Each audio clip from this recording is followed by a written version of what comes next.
کراچی کے مختلف علاقوں میں گرج چمک کے ساتھ طوفانی بارش، شارع فیصل میں پانی جمع ہونے سے بدترین ٹریفک جام، یونیورسٹی روڈ بھی برسات کے پانی میں ڈوب گئی۔ شہر میں دیواریں گرنے اور کرنٹ لگنے سے بچی سمیت 6 افراد جاں بحق۔ وزیر اعلیٰ سندھ نے ریل ایمرجنسی نافذ کر دی۔ شہر بھر میں نکاسیات کا کام جاری، محکمہ موسمیات نے بارش کا موجودہ سپیل 4 اپریل تک جاری رہنے کی پیشگوئی کر دی۔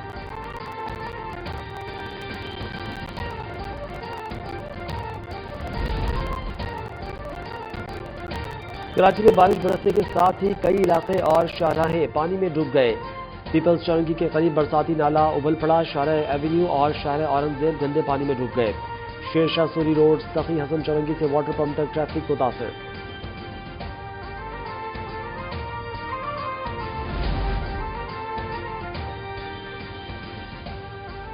کراچی میں کہاں کتنی بارش ہوئی، محکمہ موسمیات نے اعداد و شمار جاری کر دیے۔ سب سے زیادہ بارش پاپوش نگر ناظم آباد میں انتہائی 69 ملی میٹر ریکارڈ ہوئی۔ کیماڑی میں 56، سعدی ٹاؤن میں 48، یونیورسٹی روڈ پر 44 ملی میٹر بارش ریکارڈ، بحریہ ٹاؤن میں 43، اورنج ٹاؤن میں 39، گلشن معمار میں 36 اور سرجانی ٹاؤن میں 35 ملی میٹر بارش ہوئی۔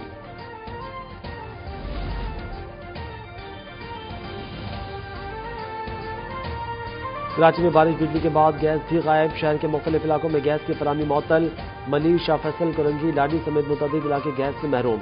گیس کے عدم فراہمی پر شہریوں کو شدید پریشانی کا سامنا، عوام نے سندھ حکومت سے فوری طور پر گیس کی فراہمی بحال کرنے کا مطالبہ کر دیا۔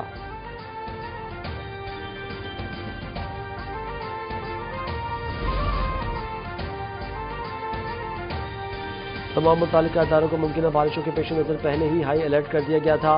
وزیر بلدیات ناصر حسین شاہ کہتے ہیں کہ تمام ادارے شاہراہوں اور سڑکوں پر موجود ہیں۔ نشیبی علاقوں میں نکاسیات کے لیے مشینری پہنچا دی گئی، عوام غیر ضروری طور پر گھروں سے نکلنے میں احتیاط کریں، بجلی تنصیبات اور سائن بورڈ سے دور رہیں۔ حکومتی ادارے عوام کو ریلیف پہنچانے کے لیے فیلڈ میں موجود ہیں۔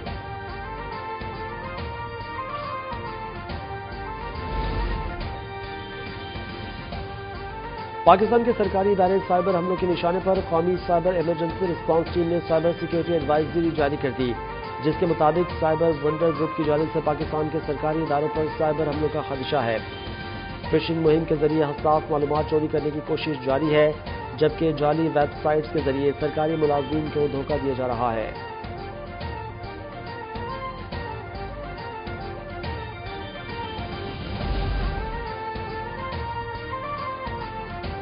وزیر اعظم کا خطے کی صورتحال کے حوالے سے اعلیٰ سطح اجلاس سے خطاب، جنگ کے شعلے ٹھنڈے کرنے کی بھرپور کوشش کی، کشیدگی کے دوران ہونے والی اموات پر افسوس کا اظہار، جنگ کے اثرات پاکستان کی معیشت پر بھی پڑے ہیں، حکومت کی کفایت والی مہم جاری ہے، اخراجات کم سے کم کرنے کی کوششیں کر رہے ہیں۔ IMF کا پاکستان سے پیٹرولیم مصنوعات پر نو مور سبسڈی کا مطالبہ، حکومت نے عالمی مالیاتی ادارے کو پیٹرولیم مصنوعات پر سبسڈی ختم کرنے کی یقین دہانی کروا دی۔ پسماندہ طبقے کے ریلیف کے لیے targeted subsidy manager income support programme میں اضافے کا فیصلہ۔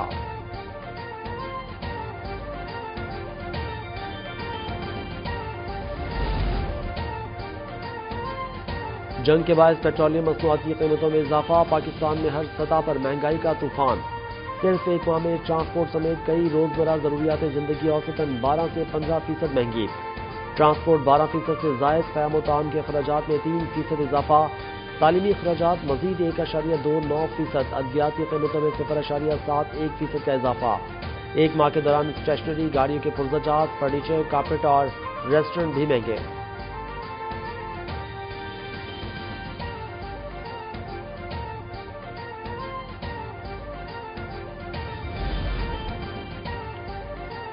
ہر پاکستانی 3,25,000 روپے سے زائد کا مقروض، پاکستان پر کل قرضہ 81,000 ارب روپے پر پہنچ گیا۔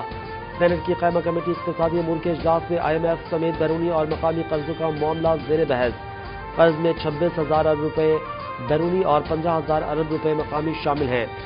وزارت خزانہ کے حکام کی بریفنگ۔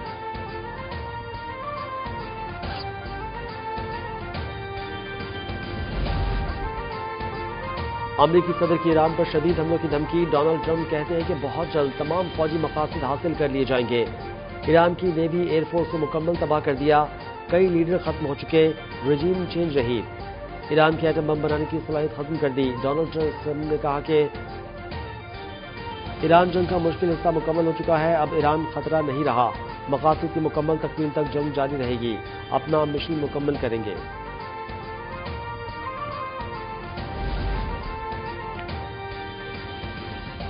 ایرانی صدر مسعود پزشکیان نے امریکی عوام کی نام خط لکھ دیا، کہا ایران امریکہ کا دشمن نہیں، غلط تعصب پھیلایا جا رہا ہے، ایران کو سیاسی معاشی مفادات کے تحت خطرہ ظاہر کیا جا رہا ہے، اسرائیل توجہ ہٹانے کے لیے ایران کو خطرہ بتاتا ہے۔ اپنے خط میں ایرانی صدر نے کہا کہ امریکہ نے کشیدگی بڑھائی، ایران نے معاہدوں کی پاسداری کی، ایران نے کبھی جنگ شروع نہیں کی، صرف دفاع کیا۔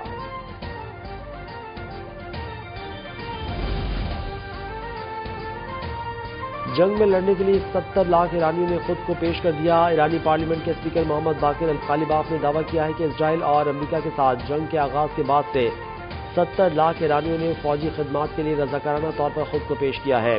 ان کے مطابق ایک طاقتور قومی مہم کے نتیجے میں لاکھوں ایرانیوں نے یہ اعلان کیا ہے کہ وہ ہتھیار اٹھانے اور اپنے وطن کا دفاع کرنے کے لیے تیار ہیں۔ محمد باقر القالیباف نے کہا کہ ہم یہ پہلے بھی کر چکے ہیں اور دوبارہ کرنے کے لیے بھی تیار ہیں۔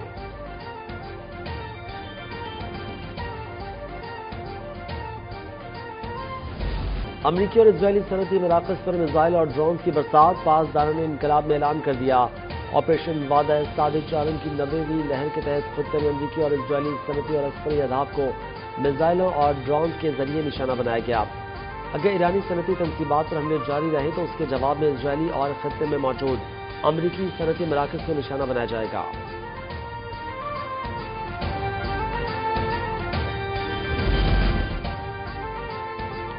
ایران کے خطے میں امریکی اور اسرائیلی اہداف پر تابڑتوڑ حملے، دوگنی تعداد میں بیلسٹک میزائل داغ دیے۔ سعودی عرب کے کنگ خالد ایئر بیس پر تعینات امریکی فضائیہ کا ٹینکر اسکواڈرن تباہ۔ پاسداران انقلاب کا خلیج عمان میں امریکی طیارہ بردار جہاز USS ابراہم لنکن پر فضائی حملہ۔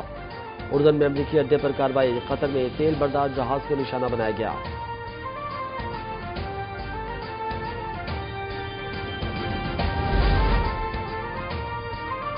دشمن زمینی کارروائی کی کوشش کرے تو ایک بھی زندہ واپس نہ جائے، ایرانی کمانڈر ان چیف کی فوج کو ہدایت۔ جنرل امیر حاتمی کہتے ہیں کہ امریکہ اور اسرائیل کی سرگرمیوں پر لمحہ بلمحہ نظر رکھی جائے، ممکنہ زمینی کارروائی کا بروقت جواب دیا جا سکے۔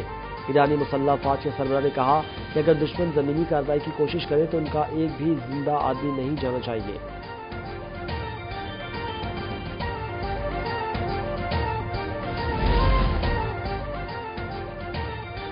اسرائیلی فوج کے تہران پر حملے، سپریم لیڈر کے مشیر اور سابق وزیر خارجہ کمال خرازی زخمی، اہلیہ شہید۔ ایرانی حکام کے مطابق کمال خرازی کے گھر اور سرکاری انفراسٹرکچر کو نشانہ بنایا گیا۔ اصفہان میں پاسداران انقلاب کے میزائل مرکز پر بھی بمباری۔ France, Macron, whose wife treats him extremely badly, and still recovering from the right to the jaw. And I say, Emmanuel, we'd love to have some help in the Gulf, even though we're setting records and knocking out. امریکی صدر Donald Trump نے کہا ہے کہ فرانسیسی صدر Emmanuel Macron کی اہلیہ ان کے ساتھ برا سلوک کرتی ہیں۔ امریکی صدر ڈونلڈ ٹرمپ نے ایک ظہرانے کے دوران فرانسیسی صدر ایمانوئل میکرون اور ان کی اہلیہ پر طنز کے تیر برسا دیے۔ ٹرمپ نے نیٹو اتحادیوں پر ایران کے خلاف جنگ میں ساتھ نہ دینے پر تنقید کرتے ہوئے کہا کہ میں نے فرانس سے مدد طلب کی تھی۔ اسی دوران انہوں نے میکرون کی اہلیہ پر بریجیٹ میکرون کے حوالے سے طنزیہ انداز میں اپنایا اور کہا کہ بریجیٹ میکرون کے ساتھ برا سلوک کرتی ہیں۔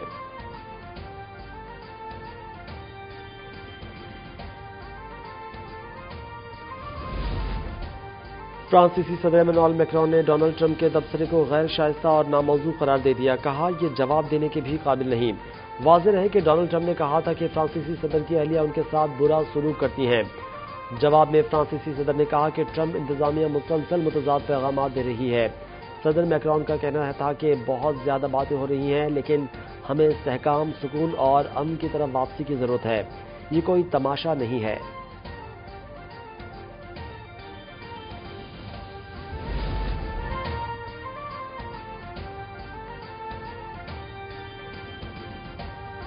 امریکی صدر کے طنز کے بعد فرانسیسی صدر کی مبینہ پٹائی کا واقعہ پھر سرخیوں میں آ گیا۔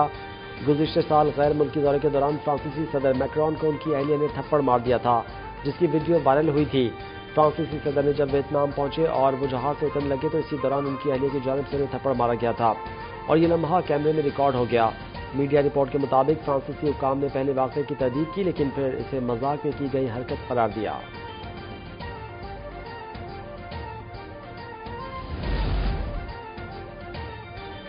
مشرق وسطی میں جاری کشیدگی خطرناک، خطے میں قیام امن کے لیے کوششیں جاری ہیں۔ ترجمان دفتر خارجہ طاہر اندرابی کہتے ہیں کہ وزیر اعظم کے مختلف سربراہان میں مملکت سے رابطے جاری ہیں۔ سعودی عرب، مصر اور ترکی کے وزراء خارجہ نے پاکستان کا دورہ کیا۔ مکالمہ اور سفارتکاری ہی امن کا واحد راستہ ہے۔ مسلم امہ کشیدگی کے خاتمے میں کردار ادا کرنے کے لیے پرعزم ہے۔